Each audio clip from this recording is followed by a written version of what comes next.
৬৫ বছরের নাবালক বুজুর্গ বাচ্চা দিলীপ ঘোষ এই রেড রোডে নামাজ পড়ার জন্যে যদি মুসলমানদের যদি বাংলাদেশ কিংবা পাকিস্তানে যেতে হয়, তাহলে তুমি কোন হরিদাস পাল হে মানে নাবালক বুজুর্গ বাচ্চা দিলীপ ঘোষ?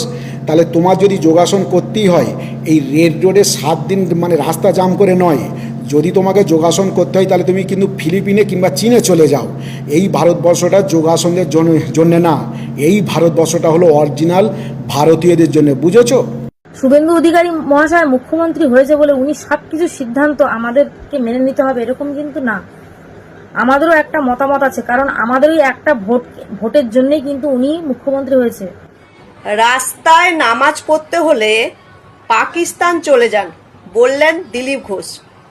বলছি, রাস্তায় যেমন নামাজ পড়া যাবে না, ঠিক তেমনি রাস্তায়ও এরকম যোগার জন্যই 7 দিন ধরে রেড রোডের মতো জায়গা আটক করে রাখাটা কি ঠিক? আপনিই বলুন। নামাজ পড়া যাবে না বলে আপনারা যেমন ব্রিগেড মাঠে নামাজ পড়ার জায়গা করেছিলেন, ঠিক তেমনি এই যোগাও মাঠে করতে পারতেন, রাস্তায় কেন? যেখানে কলকাতার রাস্তা কিভাবে অফিস টাইমে সামান্যটুকু জ্যাম হলে মানুষ বিভ্রান্ত হয়ে যায়, অফিস পৌঁছাতে পারে না, আপনারা ফুটপাতে মানুষ হাঁটতে পারছে না বলে ফুটপাতের দোকানপত্র ভেঙে দিচ্ছেন, অথচ 7 দিন ধরে রাস্তা রেড রোডের মতো রাস্তা আটক করে রেখে দিয়েছেন। এটা কি ঠিক হচ্ছে? যোগা কি রাস্তায় করার জায়গা? আপনারা বলুন, আপনারা অবশ্যই কমেন্ট করবেন আর ভালো লাগলে শেয়ার করবেন। রেড রোড নিয়ে আমাদের শাসকদের বড়ই অদ্ভুত নীতি। কিছুদিন আগে শুভেন্দু অধিকারী মহাশয় বলেছিল যে রাস্তা আটকে নামাজ পড়া যাবে না, ঈদের নামাজ পড়া যাবে না। খুব ভালো কথা, রাস্তা জনগণের, রাস্তায় মানুষের সমস্যা করে কোনো অনুষ্ঠান হবে না, তার জন্যে ব্রিগেড প্যারেড আছে।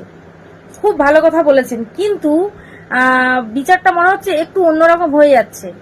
আইন যদি হয় সেটা মানে সবার জন্য সমান হোক, কি হিন্দু কি মুসলিম, তারা রাস্তায় নামাজ পড়েছে, সেই নিয়ে কিন্তু আমিও একটা আগে ভিডিও করেছিলাম যে এটা উচিত নয় রাস্তা আটকে। কিন্তু এখন যোগাসনের জন্য নরেন্দ্র মোদী আসছে, খুব ভালো, কিন্তু রাস্তা আটকে এখন কেন 7 দিনের জন্য আটকে দিয়েছে রাস্তা, তো সেখানে কেন যোগাসন হবে এখন?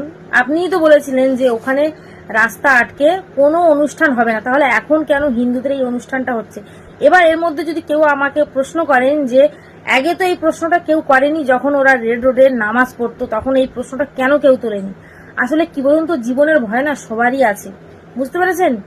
আগেকার যে শাসনটা ছিল, তৃণমূলের যে শাসনটা ছিল, খুব ভয়ঙ্কর ছিল শাসনটা। মানুষ কথা বলতেই ভয় পেত, এই জন্যই মানুষ সত্যিটা কেউ বলতে পারতো না বুক ফুলিয়ে।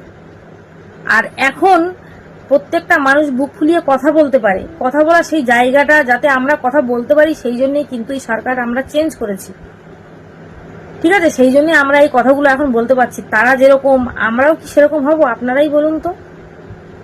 আইন কি? আইন মানে কি? সবার জন্যই সমান হবে। আর যদি আপনারা মুসলিমদের ক্ষেত্রে, আমি কিন্তু কারোর হয়ে কথা বলছি না, ঠিক আছে? মুসলিমদের ক্ষেত্রে তাহলে আলাদা কেন নিয়ম হবে, আর আমাদের ক্ষেত্রে কেন আলাদা নিয়ম হবে?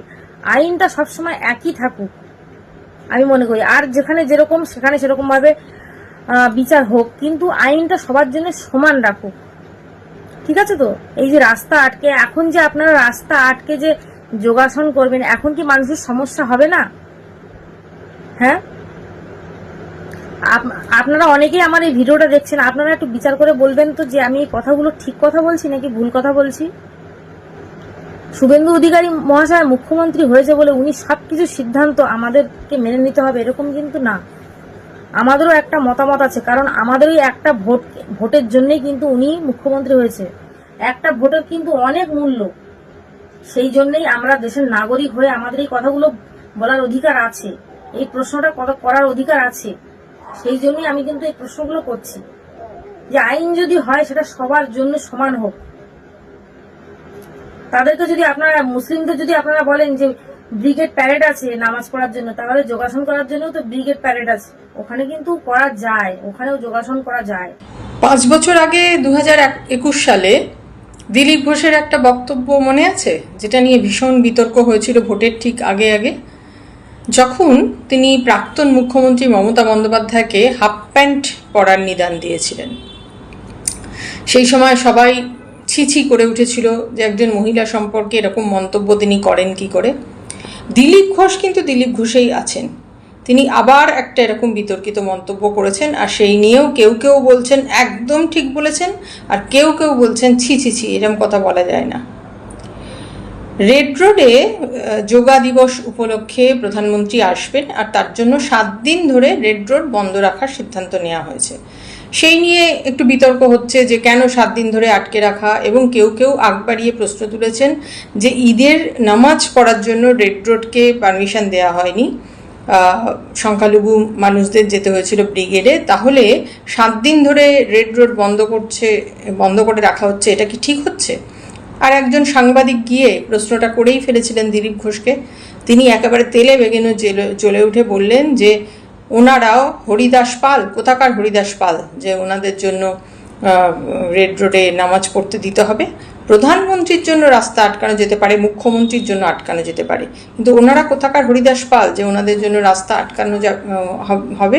আর ওসব নামাজ টামাজ পড়তে হলে এখানে নয়, বাংলাদেশ বা পাকিস্তানে চলে যান। ঠিক কথাই, বাংলাদেশ বা পাকিস্তান সেখানেই তো মুসলিম রাষ্ট্র, সেখানে তো মুসলিমরা থাকেন।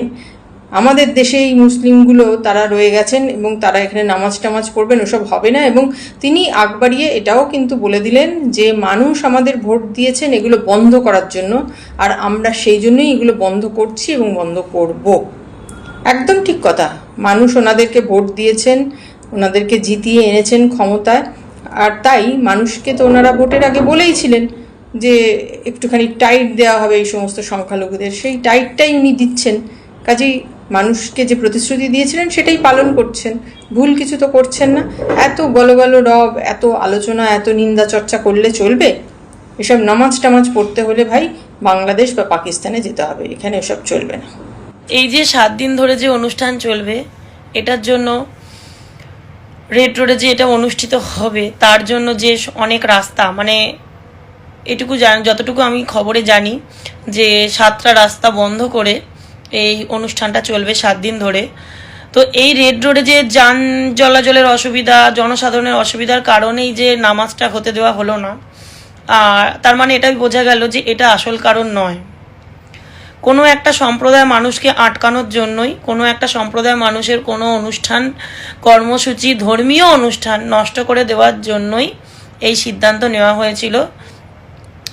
তো আমি যতটুকু জানি আইন সবার জন্য সমান, কিন্তু কেন যে এই ব্যবস্থা নেওয়া হলো সেটা আমিও বুঝে উঠতে পারছি না। তো এইটা ঠিক নয়, আইন সবার জন্য সমান হওয়া উচিত। এটা নামাজ যখন রেড রোডে হয়নি, রেড রোডে আটকে, এটা ঠিক নয়, এটা আমার মত।